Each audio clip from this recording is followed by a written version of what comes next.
Ini kedai kedua yang kita nak pergi. Kedai pertama tadi, walaupun saya cakap saya nak tunjuk cara closing, tapi ini adalah proses untuk close. Tak semestinya first customer kita cakap no, kita akan dapat no selamanya. Ini prospek yang kedua. Jom. Assalamualaikum. Waalaikumsalam. Cik, apa khabar? Baik. Kami datang daripada KL. Nak tanya boleh? Ya, boleh. Cik ada buat pembayaran servis bayar bil dengan top up ke? Sebelum ni dah buat tapi dah stop dah. Oh, boleh tanya ke pakai servis mana tu? Iya. Tapi kalau yang ni yang mana? Ni kita daripada Product to You. Nama app kita P2U lah. Dia punya nama singkatan dia. So ni kita punya customer utama. Dia dekat Perlis. Nama dia Danish. Dah berapa tahun dengan kita? 3 tahun. 3 tahun? Saya jual perfume. Saya tak kenal dia. Dia tak kenal saya. Dia kenal kita dari mana? TikTok lah. Info video TikTok lah. Ni yang tahun ni saya dapat dengan P2U. Bulan-bulan ni.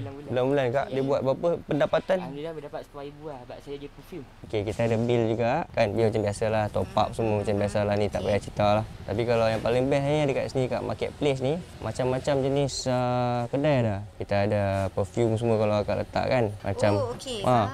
dia macam boleh dapat satu botol tu jual RM15 lah, harga biasa lah. Tapi untung sampai RM7. Kita tengok kedai-kedai semua kat sini semua cakap untung RM2, RM1 je kan. Jahat lah. Kita memang betul-betul nak bagi ni. Betul. Dekat peruncit peniaga. Tak semestinya ada kedai, tak ada kedai pun boleh buat. So, kalau tengok komisen kat sini, ni komisen ni lah, jumlah komisen yang terkumpul dalam sebulan ni RM205. Bukan yang sebulan ni. Bukan yang hari ni. Ini yang hari ni ya. Tak apa, nanti kau explain dekat abang lah tengok. Sebab dia memang ada planning untuk buat. Tapi tak ada lah dalam masa terdekat ni. Sebab nak buat tempat dulu depan tu, memang akan buat lah. Tak apa, nanti kau bagi nombor phone. Okey, so contact dengan abang. Sama-sama. Jumpa lagi ada rezeki. Okey, kita dah dapat sangkut banting.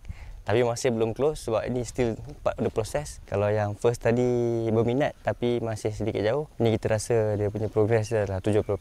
Sebab dia still kena bincang dengan lelaki dia. Tapi dia sangat berminat. Jadi kita pergi yang next.